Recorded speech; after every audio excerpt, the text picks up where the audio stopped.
Hey guys, what's up? Stephanie, the English coach here from EnglishFullTime.com. Let's talk about the word very. I have been meaning to make this video for a very long time because, as you guys all know, there are so many videos out there and so much content saying, don't say very, don't say very. It's going to make you sound boring. It's going to make you sound basic. And like I said, I've been wanting to talk about this for a long time. We're really going to get into it, okay? But I got a message this morning on Instagram from someone, and I thought, all right, that's it. It's time to talk about the word very. And the message basically said, Steph, I've been wanting to ask you this. People, native speakers, use the word very, don't they? I saw in some videos, they say, don't say very, and use these words instead. What's wrong with very? LOL. All right. So I know this person is not the only one wondering this, and I am here, my dear friends and my beloved subscribers, to set the record straight because, wow, where do I even start? I'm just going to be honest. I can't believe people are making this content. I cannot believe it. So let's get into it. Do native speakers use the word very? Let's take a look. Taking in tens of thousands of calories while expending very few. All right, but, very important but, I love Christmas carols.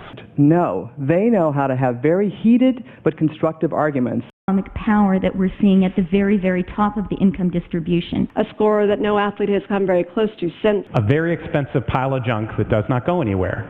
So thank you very much. Thank you very much. You know, I've had like very specific ideas of things that I wanted to communicate. I realize that so many of our residents can eat very little, if anything at all. By a very angry sanitation worker with a very large shovel. Very fascinating objects from a theorist's perspective. Or signs that we aren't coping very well with the pressure. Okay, so as you can see, yes, English speakers, native speakers, non-native speakers, people who speak English use this word very, and we use it a lot. So there's nothing wrong with the word. I think it's just a matter of learning how to use it well and also adding other words to your vocabulary so that you can express exactly what you want to say in a clear, concise way. But while you maybe don't have all the words that you need and want in your vocabulary, you can absolutely use this word very because it is so easy and it can help you communicate so many ideas.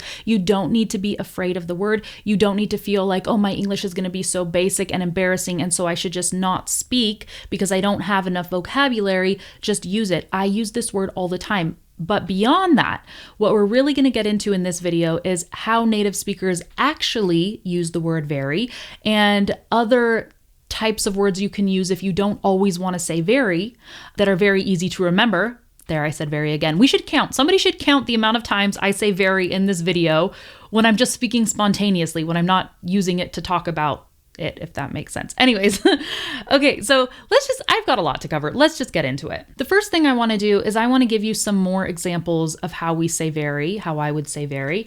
And sometimes you will find like chunks of the language that always have very in the chunk, or perhaps an expression or something like that. But let's just go through the list. So it's very important that you, right? That phrase. It's very important that you listen at the meeting. It's very important that we eat lunch before we go out. It's very important that whatever, okay?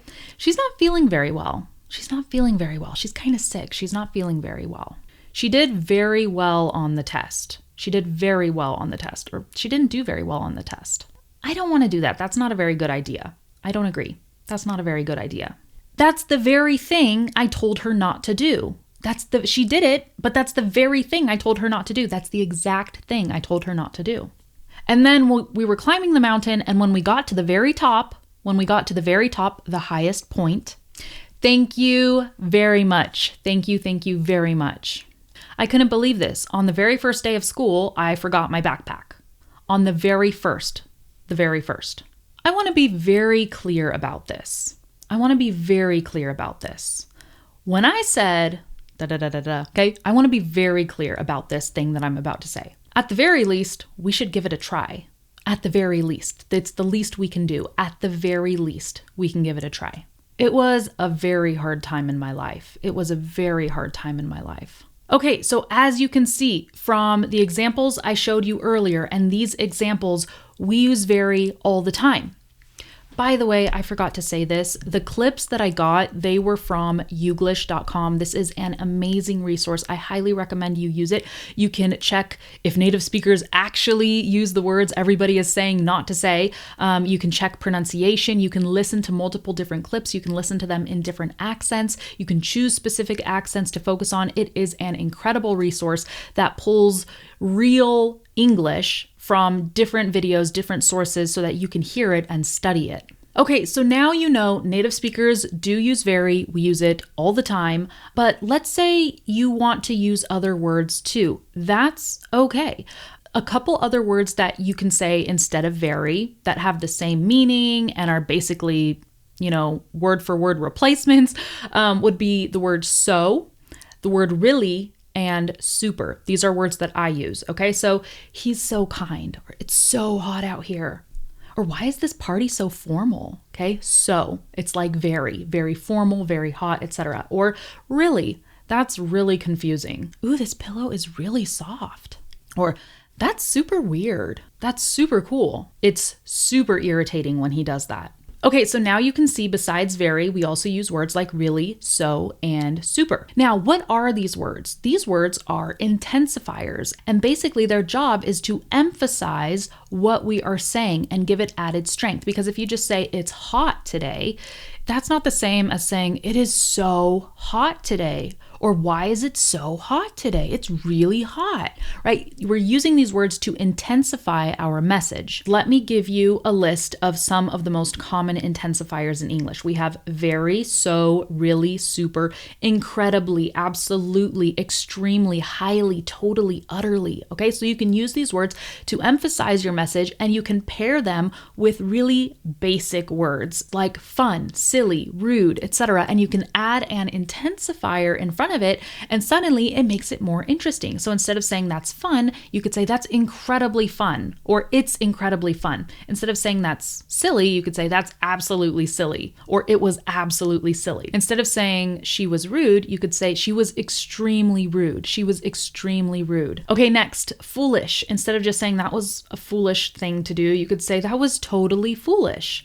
I can't believe he did that. Or instead of saying I'm exhausted, you could say I'm utterly exhausted. I am so exhausted, okay? Utterly exhausted. So these intensifiers are great because they help you be more expressive. You can use all of those simple words in English, fun, cool, rude, whatever, one syllable words, and then add an intensifier, and it helps make them stronger. So you don't have to use words that native speakers and English speakers don't use, because what we see with these don't say very videos and content is they tell you not to say very, which everybody says, and then they say instead say this, and it'll be some ridiculous word that literally nobody says. Okay, so now you know you can use intensifiers. We have different kinds.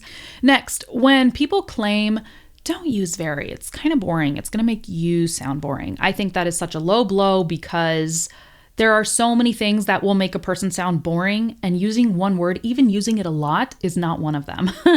I am case in point right here because I have the most repetitive vocabulary in the world. My vocabulary is not that extensive. I know people that have way more vocabulary than I do. And yeah, I just rely on intensifiers because they actually help make my speaking interesting. But it's not just these intensifiers, okay? Here are the things that will make your speaking and you interesting when you're speaking in English. Your facial expressions, your message, like what are you actually saying? Because maybe you're not very expressive. I'm very expressive. I'm sure you've been able to tell that by now, but maybe you're not.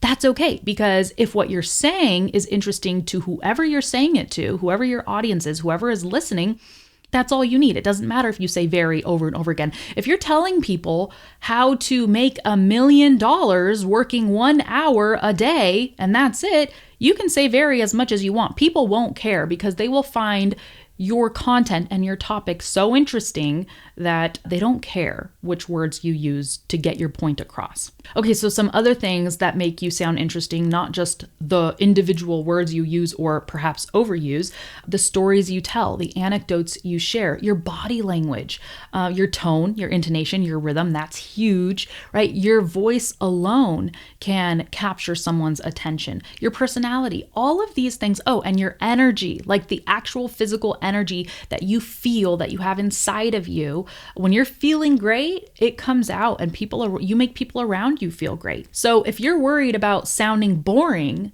don't focus on this word very and other words, like very basic words like good night, goodbye, thank you, happy, sad. Don't focus on these. Focus on all these other things that I said and see how you can improve these things so that you are expressive, right? So if you feel like you sound boring, I would say before you work on replacing the word very, work on your intonation, work on your rhythm, work on your facial expressions, work on really letting your personality shine through when you speak. Okay, so that's it. It was a long video, but I really just wanted to get everything out and also give you some good examples of how English speakers do use very. So again, if this video was helpful, please go ahead and give it a thumbs up, subscribe to the channel if you are not already. And don't forget, we are starting the Fluency Breakthrough Challenge very, very soon. All right, that's it. Oh, and it will be very, very fun. That's it, and I'll see you soon. Bye.